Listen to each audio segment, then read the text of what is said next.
This is going to take place right after The Rock makes his announcement about the 3 matches on 3 different nights. The Rock finishes his statement and the cameras turn off.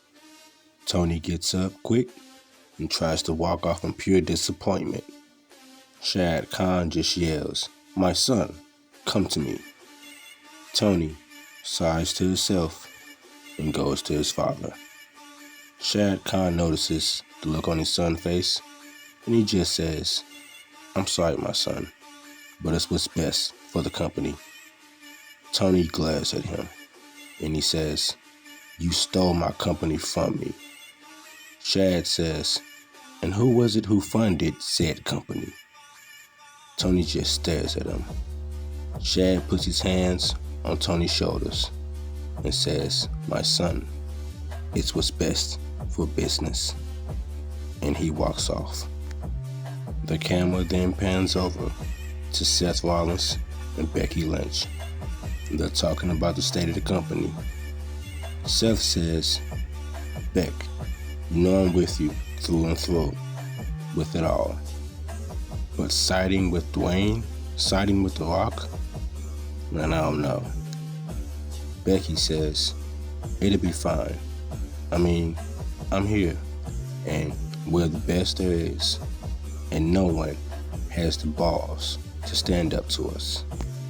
We start Monday Night Raw with Becky Lynch. She makes her way to the ring, snatches a mic from the ringside area, then gets in the ring. She starts off saying, "As the First Lady of the Aligned Wrestling Federation, I welcome you to Monday Night Raw. Now, I'm here for one thing and one thing only, and that's the Women's Championship. And with that being said, there's only one person standing in my way." And right before she finishes the sentence, the music hits and the current Women's Champion walks out, Rhea Ripley. Rhea makes her way to the ring, laughing. She grabs a mic and gets in the ring. She stops laughing and says, "Well, look at you, all corporate now. It's Becky for business, huh?" she says jokingly. Then she says, "Well, in all seriousness, sweetheart, you can get as many promotions as you want, but mommy is always going to be on top." Becky slaps her, and Rhea slowly turns her head. She tries to fight Becky, but Becky runs out the ring and up the ramp. Rhea Ripley is now mad, and Becky is smiling. Becky's plan so far is working perfectly. The first match of the night is Chad Gable versus Penta. They're continuing their rivalry, nothing special there. But next we go to the Judgment Den, as we see Rhea Ripley just pacing back and forth. She's pretty pissed. And then someone walks up. It's Finn Balor. He says, "Sup?" Rhea looks and says, "Hey." Balor says, "Look, we need to talk, sis." Rhea nods slowly. Then the camera fades to the next match. The next match is Randy Orton versus Kofi Kingston. Randy comes out first with the crowd singing his song. He does his pose and gets ready. Kofi Kingston comes out in his new heel music with Xavier Woods. They shake hands and Kofi walks down alone. He gets in the ring and the bell rings. Then you can hear Randy Orton say, "Thinking you can face me at a time like this is just stupid, stupid, stupid." They brawl for a while. Then Kofi goes for a Trouble in Paradise.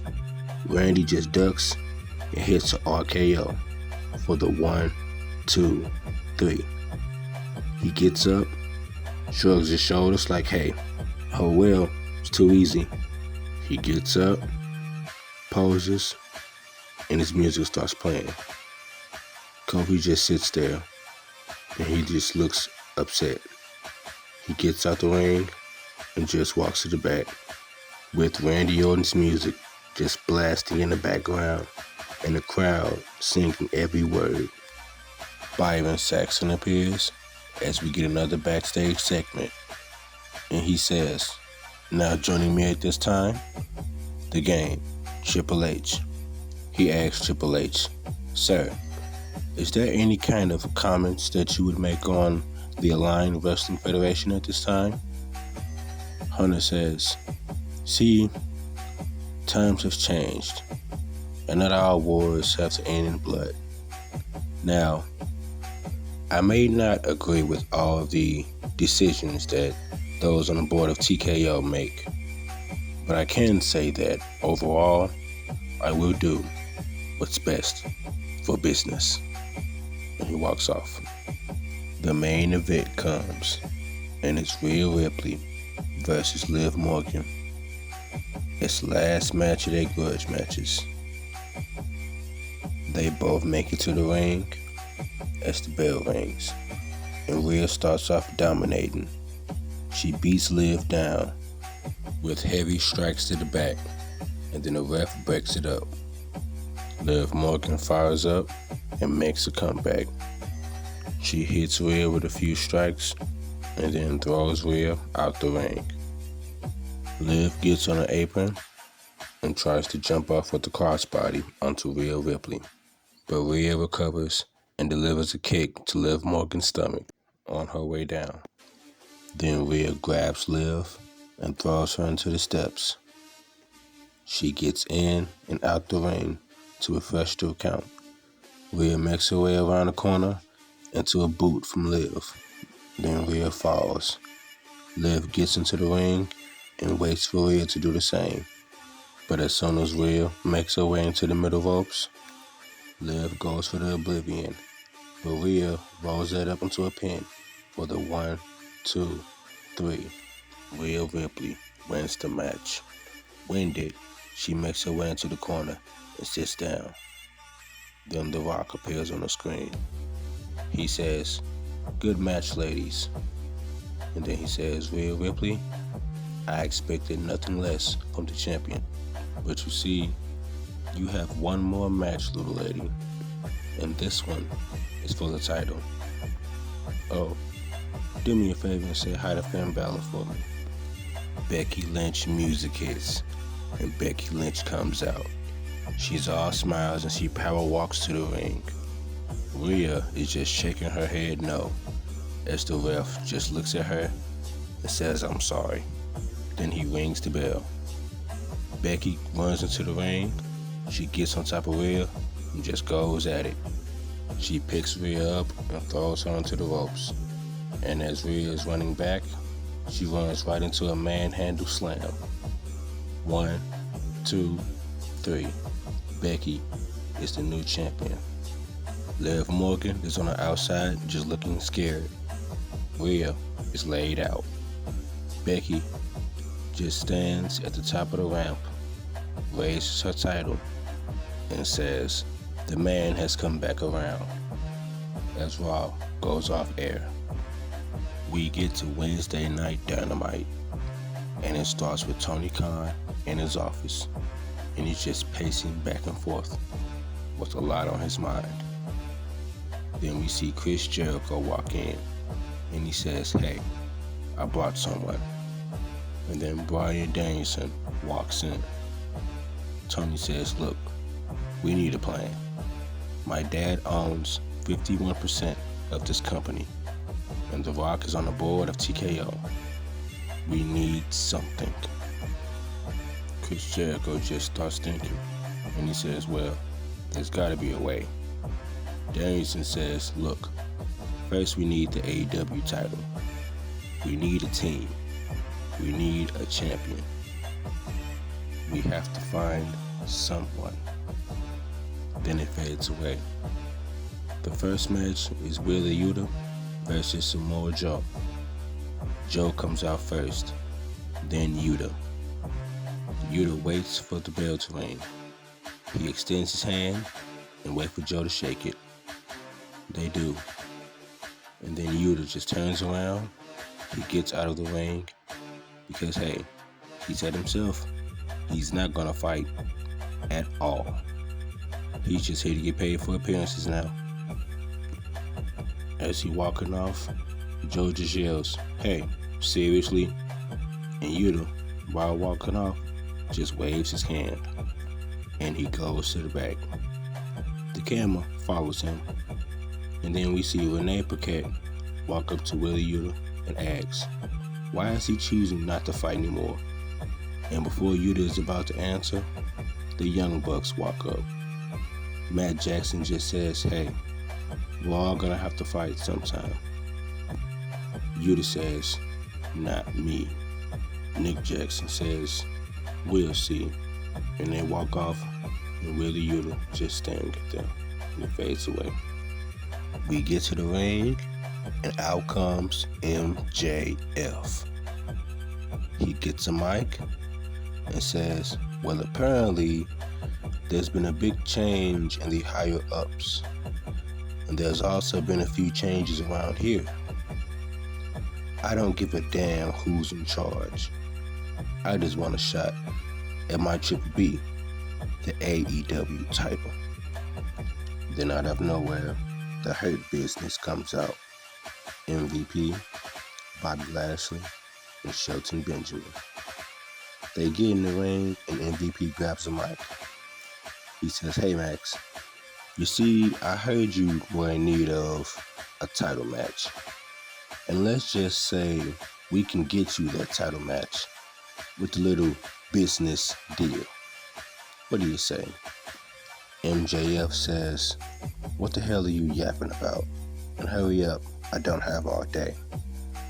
Bobby Lashley walks up, but MVP holds him back. MVP turns around and continues, look, we've joined the Aligned Wrestling Federation. And the crowd boos.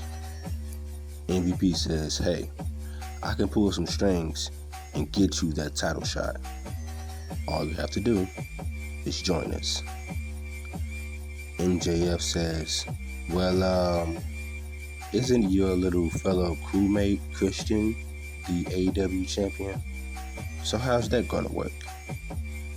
MVP smirks and says, don't worry, I can pull some strings. He smirks and extends his hand for a handshake. MJF looks at it, and then Fozzy plays and Chris Jericho comes out. He gets halfway down the ring with the mic in hand and says, Max, I wouldn't do that if I were you. MVP says, what are you even doing out here? MJF just looked back and forth at them. He looks at Chris Jericho and says, why shouldn't I take this offer? And the crowd oohs.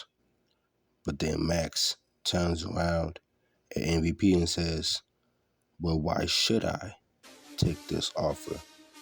Because it seems to me that I'm the valuable player here. So I'll say this. Whoever can get me my title match, can get me a chance at my Triple B. He looks at Jericho, then at MVP, and he says, I'll consider it. His music plays, and he gets out the ring. He walked past Jericho and just stares him down as he walks to the back. Jericho stares at the Hurt Business, and the Hurt Business stares at Jericho as we go to commercial. The last match is Kenny Omega versus Kazuchika Okada for a spot in the New Japan's upcoming G1 tournament. See, these two have had their paths intertwined for a while now. They were both ordered to invade SmackDown to send a message, and their reward was free agency and a match for a spot in the upcoming G1 tournament that takes place right after Forbidden Door. Kenny Omega comes out, he's all smiles. He gets in the ring and does his finger gun thing and waits for his opponent. Kazuchika Okada comes out and he keeps stopping and thinking. so you can tell something's on his mind. He walks down to the ring, gets in the ring, and then they shake hands. They square off, and if this was in a Tokyo Dome, it would have been 5 stars. Lots of V-triggers and reverses. Kenny Omega pushes Okada to the turnbuckle. Okada tries to undo the turnbuckle, but the ref sees it and stops him.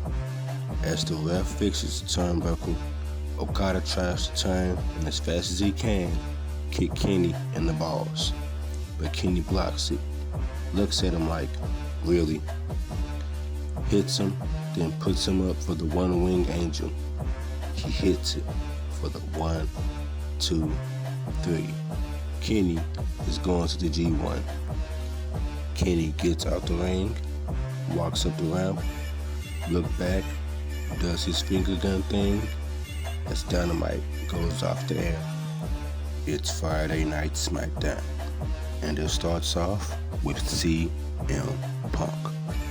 Punk starts cutting a promo on R-Truth, and he starts with saying that the truth hurts, but R-Truth has to be the dumbest human being on the face of God's green earth.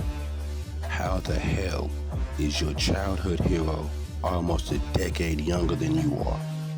You've turned into a puppet for the Federation. You've done so much for John Cena, but not a damn thing for yourself. You have never held the WWE title or any singles title for over 5 years.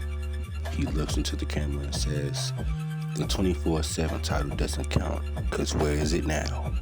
Now, Truth, I'd love to see you come down here right now and face me like a man. But you can't, can you, Truth?